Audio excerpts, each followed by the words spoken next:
Hello दोस्तों। तो हम लेकर हाजिर हैं अपनी अगली वीडियो। नमस्कार। तो चलिए हम लोग चलते हैं अपनी अगली वीडियो में। अब तक हम लोग पिछले वीडियो में 1550 प्रश्नों को कवर कर चुके हैं।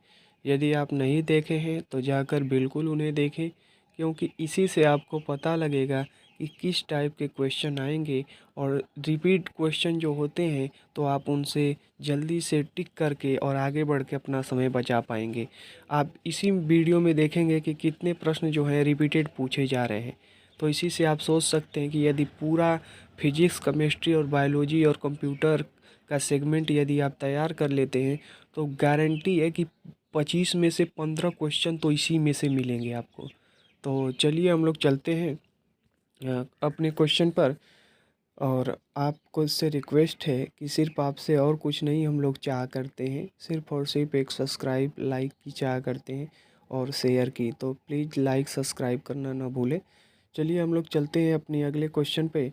कह रहा है कि 1551 नंबर क्वेश्चन कह रहा है कि अन्य मापदंडों को स्थिर रखते हुए प्रतिरोध की लंबाई पर इसका मान दोगुना हो जाता है। तो प्रतिरोध की लंबाई क्या कर दी जाए कि इसका मान दोगुना हो जाए। तो दोगुना कर दिया जाएगा यदि, तो क्या हो जाएगा कि इसका मान दोगुना हो जाएगा।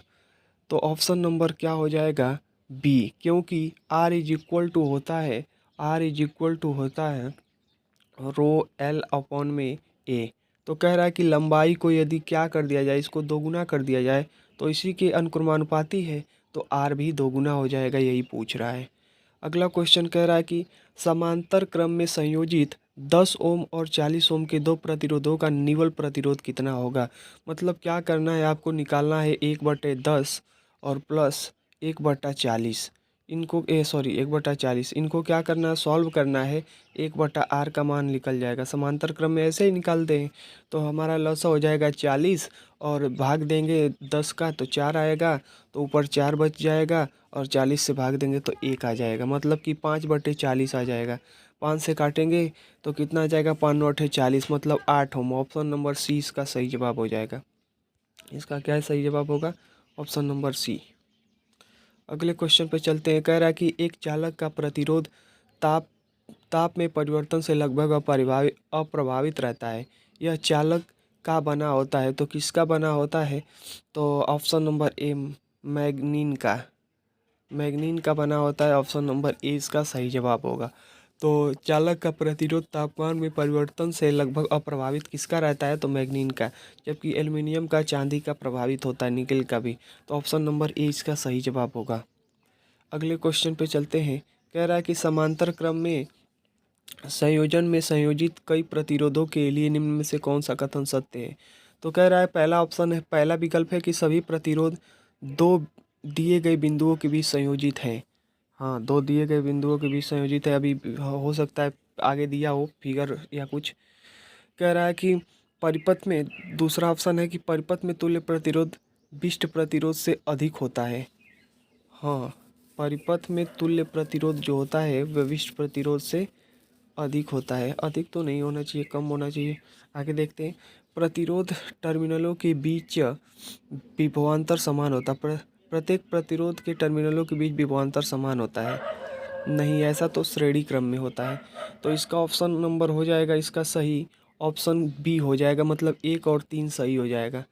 कह रहा है कि प्रत्येक प्रतिरोधों के टर्मिनलों के बीच विभवांतर समान होता है, यह वाला ऑप्शन नंबर 3 है। और दूसरा वाला, पहला वाला क्या है कि यह दो बिंदुओं के बीच संयोजित होता है। मतलब ऑप्शन नंबर बी इसका सही जवाब है, ए और 1 और 3। मतलब यह ऑप्शन सही है और यह ऑप्शन सही है। जबकि विष्ट प्रतिरोध से अधिक नहीं होता है, कम होता है। यह वाला याद रखना है। अगले क्वेश्चन पे चलते हैं।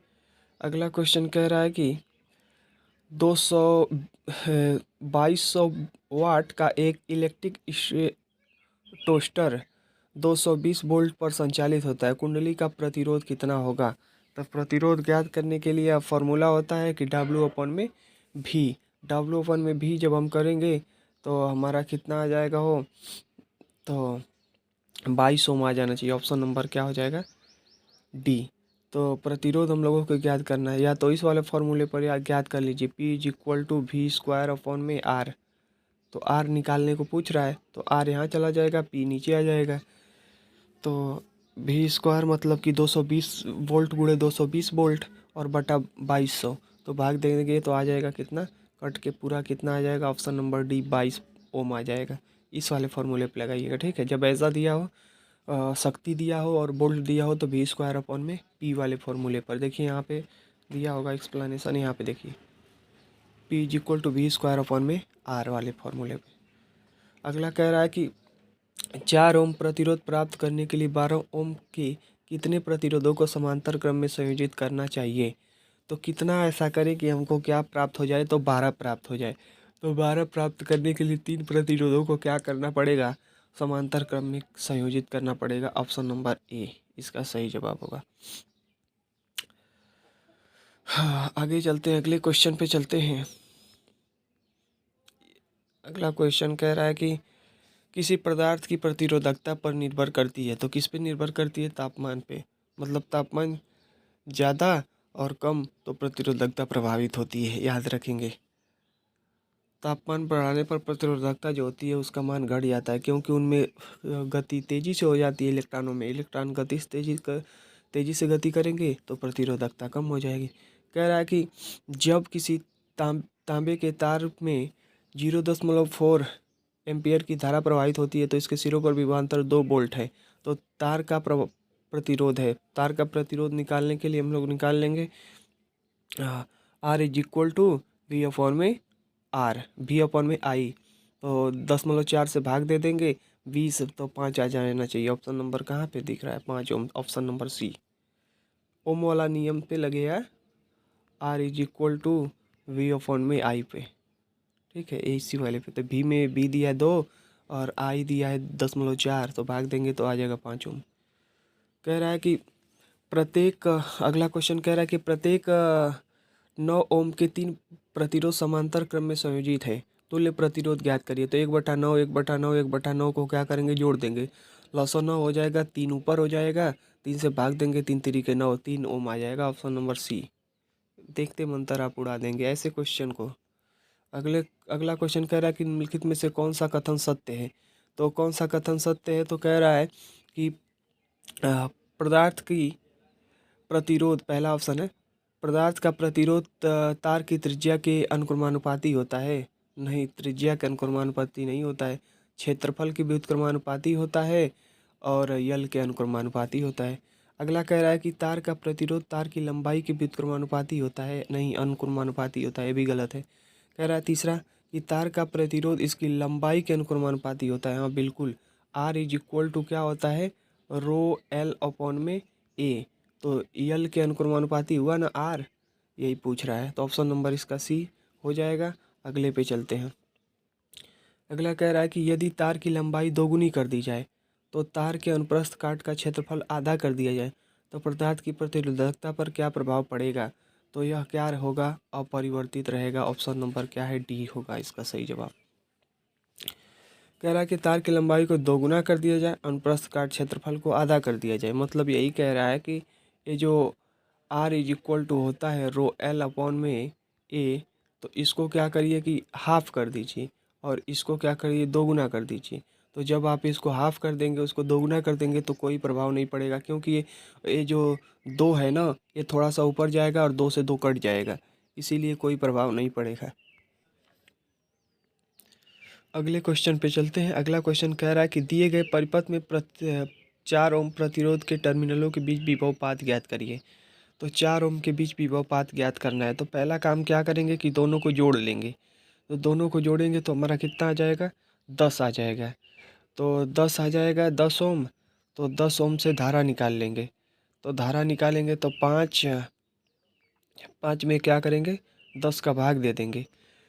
तो 5 में 10 का भाग देंगे तो 5 दूना के 10, 10.2 आ जाएगा।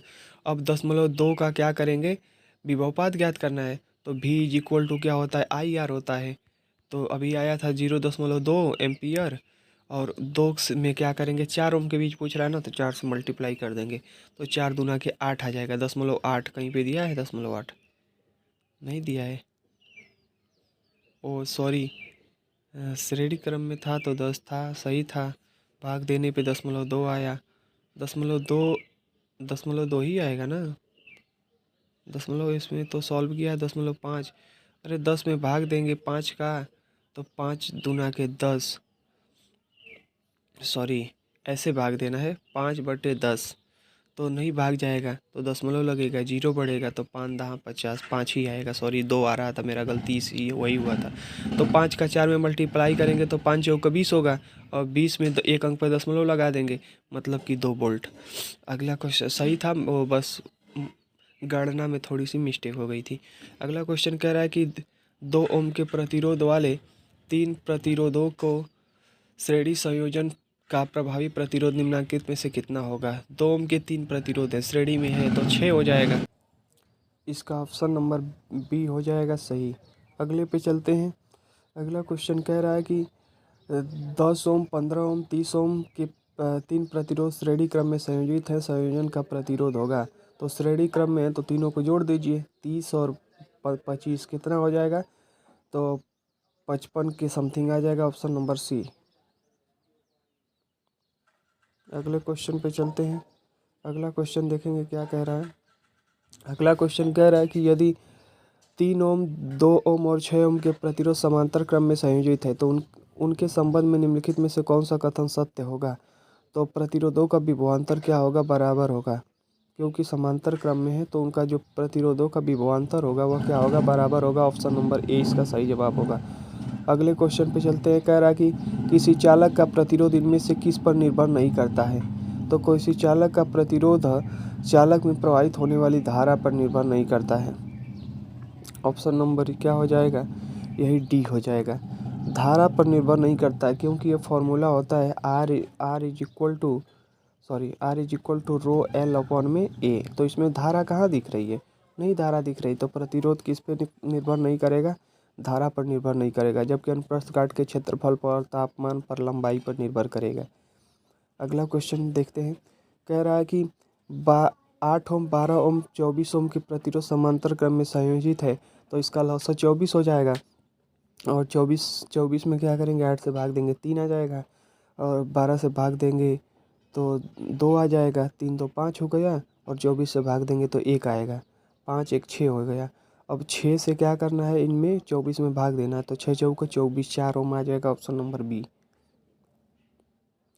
देखिए मैं बस देखते मंतर गणना कर देता हूँ, तो क्योंकि अभ्यास ऐसे आप भी अभ्यास करेंगे, एग्जाम में देखते मंतर काउंट कर लेंगे। अब कह रहा है कि समान लंबाई व समान मोटाई वाले 3 तारों ए बी सी के प्रतिरोध क्रमशः 5 ओम, 0.2, 0.5, 0.2 और 1 ओम है। उनकी प्रतिरोधकताएं कितनी होगी। तो कह रहा है कि इनकी प्रतिरोधकताएं पूछ रहा है, तो प्रतिरोधकता यदि आप ज्ञात करेंगे तो उसी के अनुपात में आ जाएगा। तो ऑप्शन नंबर इसका सी सही होगा कि 5, 2 और 1 या 10। कहने का मतलब है दशमलव को उड़ा दीजिए पूरा, दशमलव को जब उड़ा देंगे तो ये 5, 2 और 1 में कन्वर्ट हो जाएगा 10 में। ऑप्शन नंबर 1 क्या हो जाएगा, हमारा सी सही जवाब हो जाएगा। प्रतिरोधकता क्योंकि अनुक्रमानुपाती होती है तो कोई डिफरेंस पड़ेगा नहीं, ठीक है।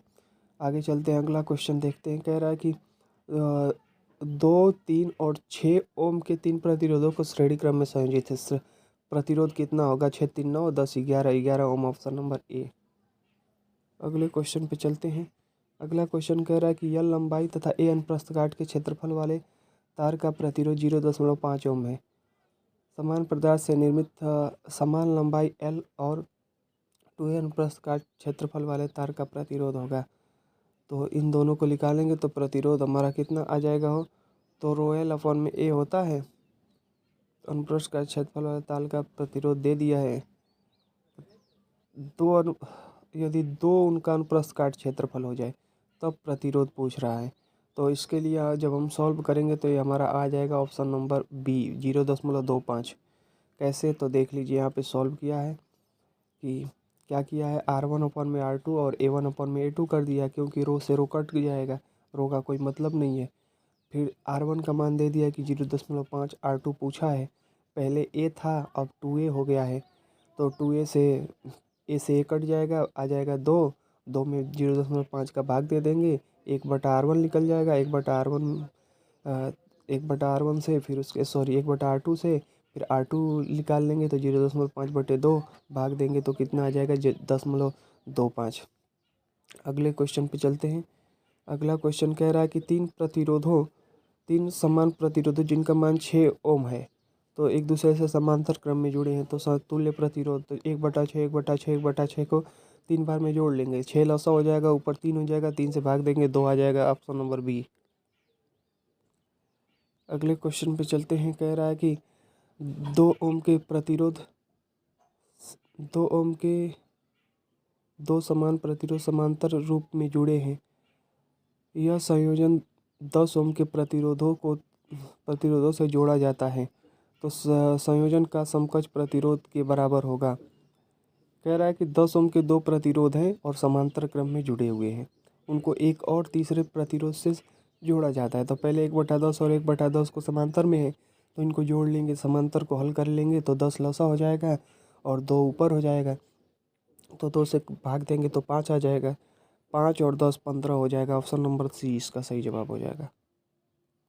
क्योंकि इन दोनों को हल करेंगे, जो यहाँ पे नीचे दिए हुए इन दोनों को हल करेंगे तो 5 आ जाएगा, और वो 10 दिया हुआ है श्रेणी में, तब हो जाएंगे सब 5 और 10 15 हो जाएगा। अगला कह रहा है कि व्हीटस्टोन ब्रिज का उपयोग किसको मापने में किया जाता है, तो किसको मापने में किया जाता है, प्रतिरोधों का मान, क्योंकि उसमें व्हीटस्टोन सेतु को आपने 12वीं में यदि 12वीं पढ़े होंगे तो ऐसा कुछ व्हीटस्टोन सेतु होता है, सॉरी ऐसा, यहाँ पे वोल्ट मीटर लगा होता है मापने के लिए। इसमें क्या करते हैं हम लोग की अलग अलग प्रतिरोध इस पे लगे होते हैं, P Q R, और यहाँ पे एक को ज्ञात करना होता है। अगले क्वेश्चन पे चलेंगे। अगला क्वेश्चन कह रहा है कि देखिए यहाँ पे बनाया भी हुआ है। अगला क्वेश्चन कह रहा है कि यदि एक सर्किट का प्रतिरोध दोगुना किया जाता है तो वोल्टेज को समान रखने के लिए सर्किट में प्रवाहित धारा होगी, तो कितना होगी, तो वह होगी आधी घट जाएगी। प्रतिरोध दोगुना कर दिया जाएगा तो धारा तो घटेगी ही ना, तो आधी घट जाएगी। कह रहा है कि इलेक्ट्रिक सर्किट में धारा नियंत्रण का उपयोग प्रायः को परिवर्तित करने के लिए किया जाता है। धारा को परिवर्तित करने के लिए, विद्युत धारा को क्या करने के लिए, नियंत्रित करने के लिए। धारा नियंत्रण का प्रतिरोध को धारा को नियंत्रित करने के लिए, लेकिन प्रतिरोध को परिवर्तित करने के लिए। प्रतिरोध ज़्यादा लगा देंगे तो धारा कम हो जाएगी, प्रतिरोध को कम कर देंगे धारा अधिक हो जाएगी। अगला कह रहा है कि पदार्थ में प्रतिरोध को प्रभावित करने वाले कारक कौन कौन से हैं, तापमान है, फिर उसके बाद पदार्थ की प्रकृति भी है, सुचालक भी है, अब सुचालक की लंबाई भी है, और अनुप्रस्थ काट का परिच्छेद का क्षेत्रफल। मतलब option number A B C D सभी सही हैं इसके। अगले क्वेश्चन पे चलते हैं। अगला क्वेश्चन देखेंगे क्या कह रहा है। अगला क्वेश्चन कह रहा है कि किसी पदार्थ की प्रतिरोधकता के मान से इसकी चालकता निर्भर होती है। निम्न प्रतिरोधकता वाली धातुएं हैं तो कौन सी है, ऑप्शन नंबर इसका सी सही जवाब होगा, सुचालक की भांति जो व्यवहार करती हैं। मतलब उनका प्रतिरोधकता कम होगा जो सुचालक की भांति व्यवहार करेंगे, ऑप्शन नंबर सी। अगला क्वेश्चन कह रहा है कि विद्युत चालक की प्रतिरोधकता इस पर निर्भर करती है, किस पर, तो सामग्री पर, ऑप्शन नंबर डी। अगला कह रहा है विकल्प की सड़क गलियों को प्रकाशमय करने के लिए लगाए गए लैंपों को जोड़ा जाता है तो इसको किस में जोड़ा जाता है, समांतर क्रम में जोड़ा जाता है, जबकि फुलझड़ियों को श्रेणी क्रम में। कह रहा है कि एक पदार्थ में क्या होने पर अति चालक पदार्थ होता है, मतलब बहुत ज़्यादा चालक होता है, तो उनमें प्रतिरोध लगभग शून्य हो, नगण्य हो, तो वह क्या होता है, अति चालक कहा जाता है। कह रहा है निम्न में से किसमें निम्न प्रतिरोधकता होती है, निम्न प्रतिरोधकता किसमें होती है, तो नाइक्रोम में होती है, ऑप्शन नंबर ए। इबोनिट, ग्लास और हीरा इन सब में अधिक होती है जबकि नाइक्रोम में कम होती है। निम्न प्रतिरोधकता पूछ रहा है। कह रहा है कि तांबा की प्रतिरोधकता होगी, तो तांबा की जो प्रतिरोधकता होती है वह होती है 1.69 × 10⁻⁸ ओम मीटर, ऑप्शन नंबर बी इसका सही जवाब है। अगले क्वेश्चन पे चलते हैं। कह रहा है कि एक कंडक्टर का प्रतिरोध सीधे अनुपातिक है तो किसके अनुपातिक है, तो लंबाई के, ऑप्शन नंबर। कंडक्टर मतलब प्रतिरोध, उसका जो प्रतिरोध है वह किसके अनुक्रमानुपाती होता है, लंबाई के, R=ρL/A ए वाले फॉर्मूले पे। अगला कह रहा है कि 20 ओम के 2 प्रतिरोधों को समांतर रूप से एक दूसरे के साथ जोड़ा है, फिर इस संयोजन को 10 ओम प्रतिरोध से जोड़ा जाता है। समतुल्य प्रतिरोध कितना होगा, अभी ऊपर तो निकाले थे ना, तो 20 ओम के दो समांतर में है, तो 1/20 1/20 तो भाग देंगे तो आ जाएगा हमारा, ऊपर 2 आ जाएगा, नीचे 10 है 20, तो भाग देंगे तो 10 आ जाएगा, 10 + 10 20 ओम आ जाएगा, ऑप्शन नंबर डी। अगले क्वेश्चन पे चलते हैं। अगला क्वेश्चन कह रहा है कि अत्यधिक प्रतिरोध वाले चालक क्या कहे जाते हैं? तो प्रतिरोधक कहे जाते हैं, ऑप्शन नंबर सी। अगले क्वेश्चन को देखते हैं। अगर किसी चालक का प्रतिरोध आधा कर दिया जाए तो उसमें प्रभाव होगा, तो उसका उसमें प्रभाव कितना होगा? प्रतिरोध को आधा कर दिया जाए तो उसमें प्रभाव क्या हो जाएगा? आधा हो जाएगा। ऑप्शन नंबर हमारे हिसाब से बी होना चाहिए, क्योंकि यह चीज़ इक्वल टू होता है ना, यह चीज़ इक्वल टू IR/T होता है, I²RT देखिए दिया हुआ है, तो हमारे हिसाब से ऑप्शन नंबर बी इसका सही जवाब हो जाएगा। IRT ऑप्शन नंबर बी आधा हो जाएगा, यदि आधा कर दिया जाए तो आधा हो जाएगा, I²RT। अगला कह रहा है कि किसी ऐसे तार के प्रतिरोध क्या होगा जिसमें 2 वोल्ट की संभावित विभवांतर लागू किया जाए, तार के माध्यम से करंट का प्रवाह 1 एम्पियर है। तो 1 एम्पियर है, तो इसको निकालेंगे तो कितना आ जाएगा हमारा? हो 2 ओम, ऑप्शन नंबर हमारा क्या हो जाएगा? बी इसका सही जवाब हो जाएगा। कह रहा है कि जब कई प्रतिरोध में जोड़े जाते हैं तो उनका संयुक्त प्रतिरोध उनमें से न्यूनतम प्रतिरोध से कम होता है, तो समांतर में क्या होता है? कम होता है, ऑप्शन नंबर ए इसका सही जवाब होगा, क्योंकि समांतर में न्यूनतम होता है जबकि श्रेणी में अधिकतम होता है। अगला कह रहा है कि एसआई मात्रक है, तो किसका एसआई मात्रक कम होता है? तो प्रतिरोध का। देखिए कितना आसान क्वेश्चन पूछा है। अगला कह रहा है क्वेश्चन कि प्रतिरोध बराबर होता है वोल्टेज अपॉन में धारा के, ऑप्शन नंबर ए इसका सही जवाब हो जाएगा। ओम का नियम। अगला कह रहा है कि एक कंडक्टर का प्रतिरोध किसके अनुक्रमानुपाती होता है? तो प्रतिरोध यल के अनुक्रमानुपाती होता है, ऑप्शन नंबर डी। सॉरी, व्युत्क्रमानुपाती पूछ रहा है ना, मैं अनुक्रमानुपाती पे टिक कर दिया, तो क्षेत्रफल के व्युत्क्रमानुपाती होता है। अगला क्वेश्चन है कि प्रतिरोधियों की प्रतिरोधकता कितनी होती है? तो वह होती है 10⁻12 ओम मीटर से 10⁻17 ओम मीटर तक, option number D. R = R1/R2 upon में R1 + R2 सूत्र किसका घोतक है? तो समांतर संयोजन का घोतक है, क्योंकि समांतर क्रम में ही ऐसा होता है। अगला क्वेश्चन देखेंगे। कह रहा है कि एक सुचालक में से 2 एम्पीयर की विद्युत धारा प्रवाहित होती है, अतः दोनों अंत 4 वोल्ट की गतिज ऊर्जा पर होती है, सुचालक का प्रतिरोध होगा। तो प्रतिरोध कितना हो जाएगा? तो V/I से भाग दे देंगे, मतलब कि 2 ओम आ जाना चाहिए। ऑप्शन नंबर क्या हो जाएगा हमारा? सी सही जवाब हो जाएगा। अगले क्वेश्चन पे चलते हैं। अगला क्वेश्चन हमारा कह रहा है कि 2 बल्बों में से एक बल्ब दूसरे की तुलना में अधिक चमकता है, कौन सा बल्ब उच्च प्रतिरोधकता पर है? जो डिम बल्ब है उसमें उच्च प्रतिरोधकता दिख रही है, ऑप्शन नंबर ए। अगला क्वेश्चन कह रहा है कि किसी पिंड के माध्यम से किसी विद्युत धारा प्रवाहित होती है, तो यह किसी 12 वोल्ट वाली बैटरी के टर्मिनलों 1,00,000 ओम प्रतिरोध पर छूती है, तो यह हो जाएगा कितना? 1.2 × 10⁻⁻4 ओम। ऑप्शन नंबर इसका क्या हो जाएगा? सी सही जवाब हो जाएगा। कैसे निकाले हैं? तो ओम दे दिया है और वोल्ट दे दिया है, तो 12 में 1,00,000 का भाग दे देंगे और 1,00,000 का भाग देंगे तो 10⁻⁻4 आ जाएगा और 1.2 आ जाएगा। ठीक है। अगले क्वेश्चन पे चलते हैं कि यदि 2 प्रतिरोधों को समान विभवांतर मौजूद है तो वे होंगे। समान विभवांतर मौजूद है तो उसमें क्या होता है? ऑप्शन नंबर बी हो जाएगा सही जवाब, समांतर क्रम में वे जुड़े होंगे। यदि विभवांतर समान है तो समांतर क्रम में जुड़े हैं। कह रहा है कि एक इलेक्ट्रिक लैंप जिसका प्रतिरोध 40 ओम है और 8 ओम के सुचालक को 12 वोल्ट की बैटरी के साथ श्रृंखला में जोड़ा जाता है, परिपथ का कुल प्रतिरोध ज्ञात करिए। तो 40 और 8 48 ओम, ऑप्शन नंबर सी हो जाएगा। उसमें वोल्ट का कोई लेना देना ही नहीं है, तो श्रेणी में श्रृंखला में मतलब जोड़ दीजिए। ऑप्शन नंबर अगला कह रहा है, अगला क्वेश्चन कह रहा है कि एक सर्किट का परिणामी प्रतिरोध क्या होगा जिसमें प्रत्येक श्रृंखला में 25 ओम के 3 प्रतिरोध होंगे? तो 25 ओम के 3 प्रतिरोध होंगे, 25 25 25 25 नहीं 75, ऑप्शन नंबर सी बी श्रेणी क्रम में पूछ रहा है। अगला कह रहा है कि जब 2 या 2 से अधिक प्रतिरोधों को एक समान दो बिंदुओं के बीच जोड़ा जाता है तो वे होते हैं समांतर क्रम में। ऑप्शन नंबर सी इसका सही जवाब होगा। तो आज के लिए इतना ही, फिर मिलते हैं अगली वीडियो में। लाइक सब्सक्राइब करना ना भूलें दोस्तों। और यह वाला क्वेश्चन रिपीटेड था, इसके पहले भी मिला था इसमें, जिसमें कई विकल्प दिए हुए थे। उसमें लिखा गया था कि दो बिंदुओं पर जोड़ा जाता है तो कैसे संयोजन कहलाते हैं, तो समांतर। तो रिपीटेड होते हैं क्वेश्चन, यही बताना था आपको। और चलेंगे हम लोग अगली वीडियो में, फिर मिलते हैं। आज के लिए इतना ही, धन्यवाद।